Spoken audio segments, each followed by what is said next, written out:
Have you ever loved someone so deeply that you built your entire future around them, only to discover they were never in love with you at all? Stay with me until the end because this story begins with a husband sacrificing everything for his wife and ends with a lesson neither of them expected. The first sign wasn't the divorce papers. It wasn't the secret phone calls. It wasn't even the lies. It was the way my wife looked at me the day she thought I had lost everything.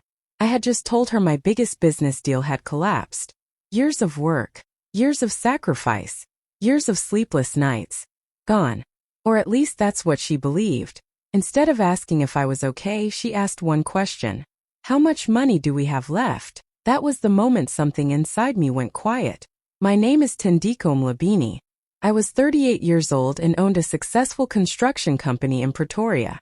For 15 years, I had worked every day to build a future for my family. My wife, Ayanda, had been beside me for 11 years. Or so I thought, because when she believed the money was disappearing, the woman I loved revealed a side of herself I had never truly seen. And karma was already preparing a lesson neither of us could stop. When I look back now, it is hard to believe how everything started. Years ago, before the success, before the beautiful house, and before the expensive cars, I was just a man with a dream and very little money in my pocket. Life was difficult.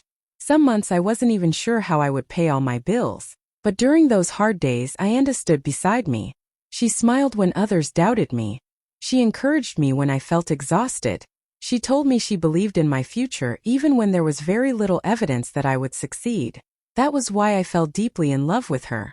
We spent years building our life together.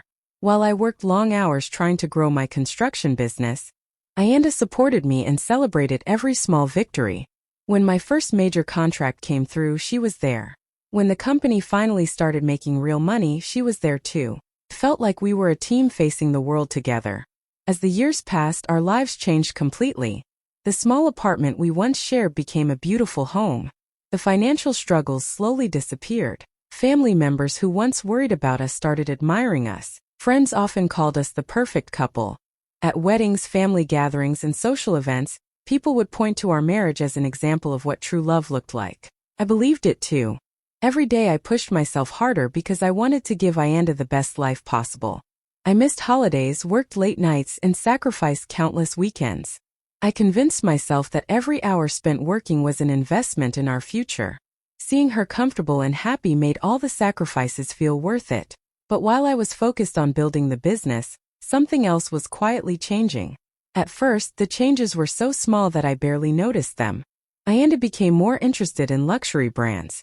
She started paying closer attention to what wealthy people owned and where they traveled. Conversations that once focused on dreams and family slowly began focusing on status and appearances. I told myself it was normal. After all, our lives had improved. What I didn't realize was that while our bank account was growing, our priorities were no longer growing in the same direction. And the woman I thought had fallen in love with me during my hardest days was slowly becoming someone I no longer recognized. As my company continued to grow, our lives became more comfortable than I had ever imagined. The contracts were getting bigger, the profits were increasing, and for the first time in my life, I felt like all those years of sacrifice had finally paid off. I thought this success would bring Ayanda and me even closer together. Instead, it slowly started creating a distance between us that I couldn't understand. At first, the changes seemed harmless. Ayanda became interested in luxury vacations and expensive brands. She spent more time following wealthy influencers online and talking about places she wanted us to visit. I didn't think much of it. After everything we had been through, I wanted her to enjoy the rewards of our hard work. But then her focus began shifting. Whenever we attended social events, she seemed less interested in spending time together and more interested in comparing our lifestyle to other couples. On the drive home, she would talk about someone's larger house, someone's newer car, or someone's luxury holiday overseas. It was never enough anymore. No matter how much we achieved, there was always someone who had more. First, I laughed it off. I told myself everyone compares themselves to others sometimes. But those conversations slowly became more frequent. Soon, almost every discussion about our future somehow turned into a conversation about money, status, or appearances. The woman who once celebrated every small blessing now seemed focused only on what we didn't have. Small disagreements started appearing where there had once been peace. Sometimes she questioned why I wasn't expanding the business faster. Other times she complained that we weren't living as extravagantly as other successful couples. Even simple decisions became arguments. A conversation about budgeting for a family project could suddenly turn into a debate about why another family appeared wealthier than us. I kept telling myself it was just stress. After all, success brings pressure. I was working longer hours than ever before, and maybe she was struggling with the changes too. That was the explanation I chose to believe. What I didn't realize was that these weren't random arguments. They were warning signs. Each comparison, each complaint, each disagreement about money, they were small cracks forming in the foundation of our marriage. But I loved Ayanda deeply. I trusted her completely.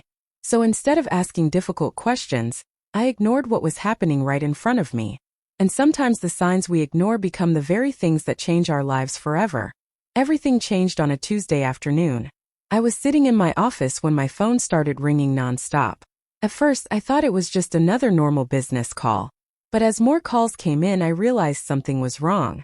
One of the biggest construction projects my company had ever secured was suddenly facing serious legal and financial complications. Contracts were being delayed, payments were frozen, and lawyers were becoming involved. Within hours, a project that was supposed to bring enormous profits had turned into a potential disaster. I spent the entire day in meetings, trying to understand the situation. Every update seemed worse than the one before. Millions could be lost if things went badly. Employees were depending on me. Clients were demanding answers. The pressure felt heavier than anything I had experienced in years. For the first time in a long time, I was genuinely scared. That evening, I drove home with a knot in my stomach. More than anything, I wanted comfort from the person I trusted most. I wanted my wife to remind me that no matter what happened, we would face it together like we always had. When I walked through the front door, Ayanda immediately noticed something was wrong. "You look stressed," she said. I sat down and explained everything. I told her about the legal complications.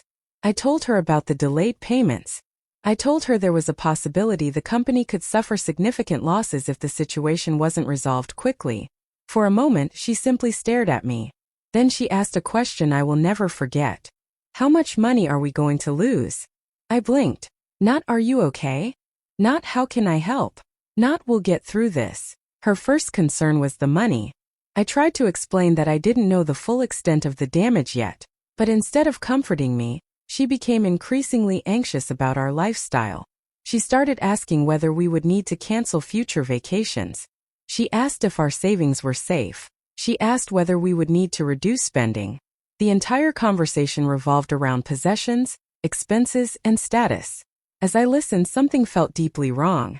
I had just shared one of the most stressful moments of my life, yet she seemed more worried about losing luxury than losing peace. That night, I lay awake staring at the ceiling. For years, I believed Ayanda loved me for who I was. But for the first time, a painful question entered my mind. If everything disappeared tomorrow, would she still choose me? And honestly, I wasn't sure I wanted to know the answer.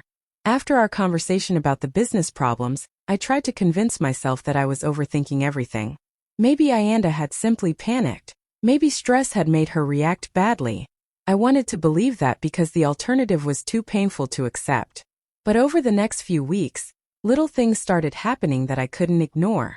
Ayanda had never been secretive with her phone before. For years, it would sit openly on the kitchen table or beside her on the couch. Suddenly, that changed. Whenever a message arrived, she would quickly turn the screen away from me. If I walked into a room while she was texting, she would lock the phone immediately. It happened so often that eventually I stopped pretending not to notice. Then came the late-night calls. Several times I woke up in the middle of the night and found her whispering on the phone in another room. The moment she realized I was awake, the conversation would end. When I asked who she was talking to, she always had a simple explanation. A friend. A family member. Nothing important. But something about her voice told me there was more she wasn't saying. For the first time in our marriage, I felt like a stranger in my own home. The real shock came during a family gathering a few weeks later. I was standing with a group of friends when one of Ayanda's friends casually made a comment that froze me in place. She laughed and said, "Well, if things go the way Ayanda hopes, she'll be starting a completely new chapter soon." The moment those words left her mouth, her smile disappeared. She immediately looked uncomfortable, as if she had accidentally revealed something she shouldn't have said.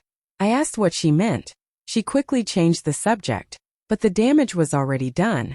That comment stayed in my mind for days. What new chapter? Why would someone say that? And why did she look so nervous afterward? From that moment forward, I started paying attention. I listened more carefully. I observed more closely.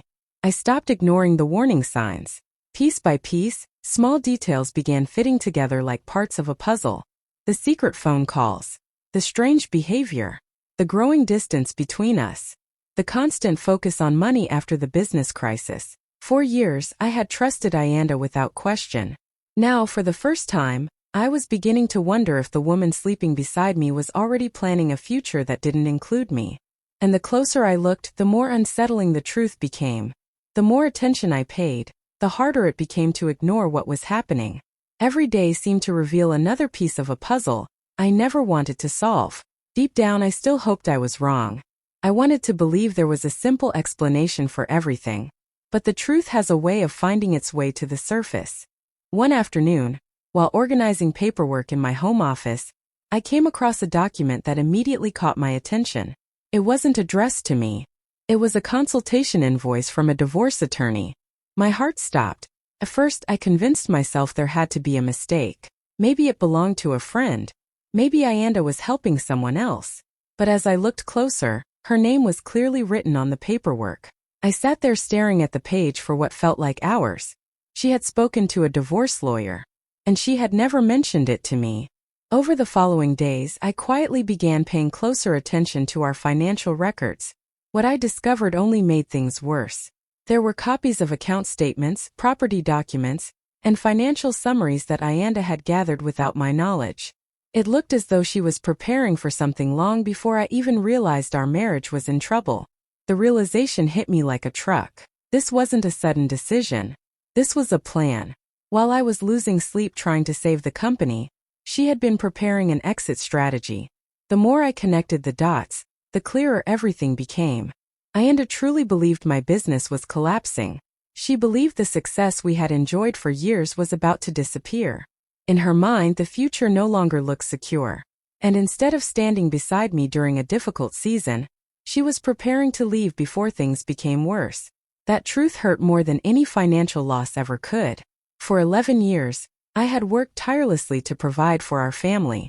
I had sacrificed weekends, holidays, and countless nights of sleep. Every major decision I made was with our future in mind. I thought we were building a life together. But now I was forced to ask myself a painful question. Had she loved me? Or had she loved the life my success provided? The answer became harder to avoid with each passing day. What broke my heart wasn't the possibility of divorce. It was realizing that when she thought the money was disappearing, her loyalty disappeared too. And for the first time, I understood something I had been blind to for years. I wasn't losing the woman I thought I married. Because the woman I thought I married would never have made these plans behind my back. That a few weeks after discovering the truth, the moment I had been expecting finally arrived. I came home one evening and immediately felt the tension in the house. Ayanda was sitting in the living room, unusually quiet. Her expression was serious, almost rehearsed, as if she had spent days preparing for what she was about to say. I sat down across from her. For several seconds, neither of us spoke. Then she took a deep breath and looked directly at me. Tendeko, I think it's time we end this marriage. The words should have shocked me. Months earlier they probably would have. But after everything I had discovered, I wasn't surprised anymore. In fact, I had been waiting for this conversation. Ayanda started explaining how we had grown apart. She talked about needing a fresh start. She spoke about finding happiness and moving forward with her life. But as I listened, I couldn't stop thinking about the divorce attorney documents, the secret conversations, and the financial records she had been gathering behind my back. This wasn't a sudden decision. It had been planned for a long time. What surprised her was my reaction. I didn't argue. I didn't beg. I didn't raise my voice, that I simply listened. The calmness on my face seemed to confuse her. I think she expected anger. Maybe she expected tears. Instead, I thanked her for being honest. That same week, news of the divorce spread through both families. Almost immediately, her relatives began supporting her decision. Some openly encouraged her. Others pretended to be concerned while quietly discussing what they believed would happen during the settlement. A few family members seemed strangely excited, convinced that Ayanda would walk away with a large portion of my wealth before the company collapsed completely. They believed they understood the situation. They believed the business was failing. They believed my best days were behind me. What none of them knew was that the story was far more complicated than it appeared. While everyone focused on rumors and assumptions, I had been quietly reviewing every detail of my finances. I knew exactly where things stood. I knew which investments were protected. I knew which projects were still moving forward. Most importantly, I knew the future was not nearly as bleak as people imagined. So while others celebrated what they thought was the end of my success, I remained calm. For the first time in months, I felt something unexpected. Peace. The marriage was ending, but so was the uncertainty.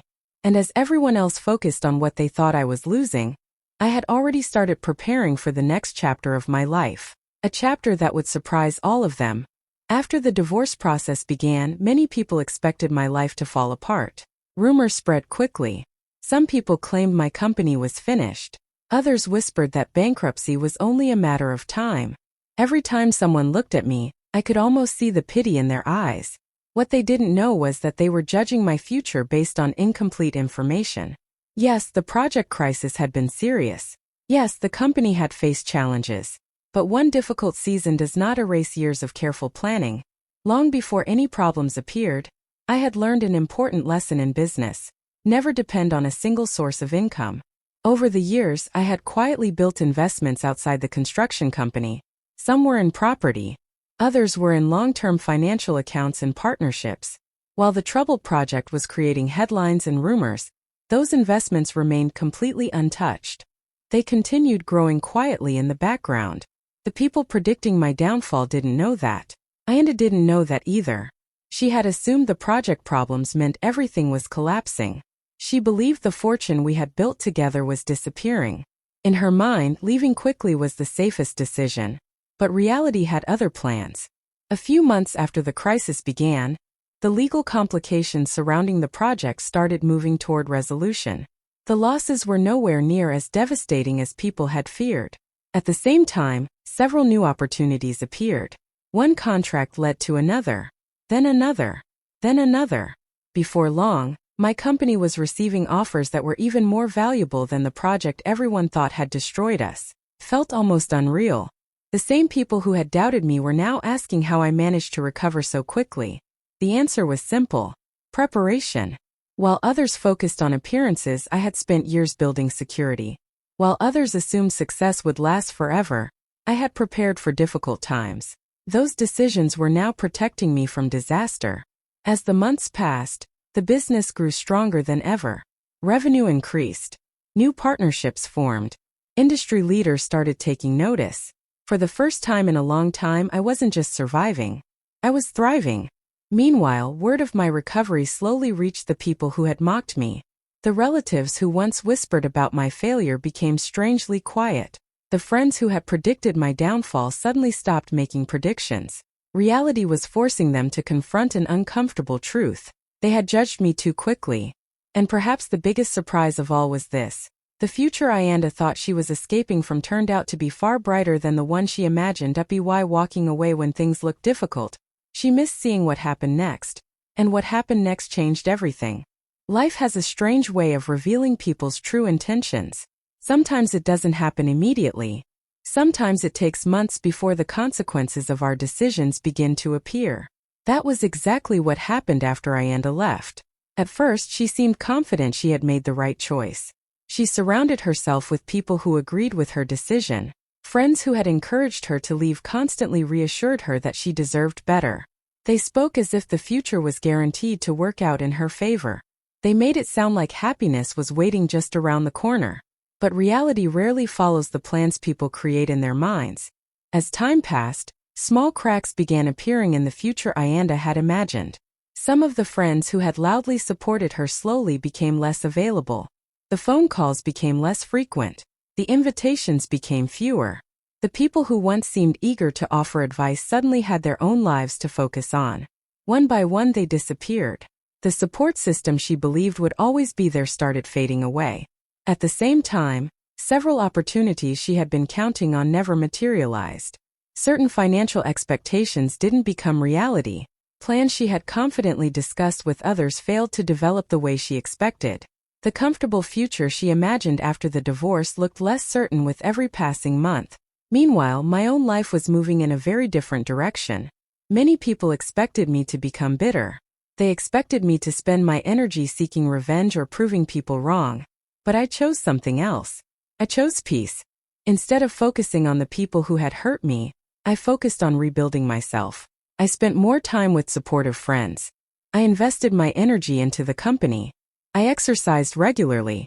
I traveled when I needed clarity. Most importantly, I stopped carrying the weight of anger. The moment I let go of resentment, everything began changing. The business continued growing. New contracts arrived. New opportunities opened doors I had never expected. Every month seemed better than the one before. The success that had briefly slowed down was now returning stronger than ever. And the more my life improved, the more obvious the contrast became. Without me saying a single word, people started noticing. The woman who left because she feared decline was watching growth. The people who predicted failure were watching success. And karma was working in ways nobody could have predicted. Not through revenge. Not through humiliation.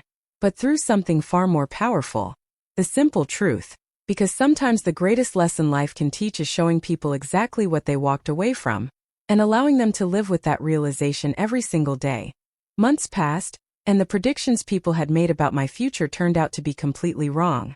The company that many believed was heading toward disaster was now stronger than it had ever been. New contracts kept arriving. Major clients trusted us with larger projects. Our reputation in the industry continued growing, and opportunities that once seemed impossible were suddenly becoming reality. Every challenge I had faced during the crisis had taught me something valuable. Instead of breaking me, the difficult period had forced me to become a better leader, a smarter businessman, and a stronger person.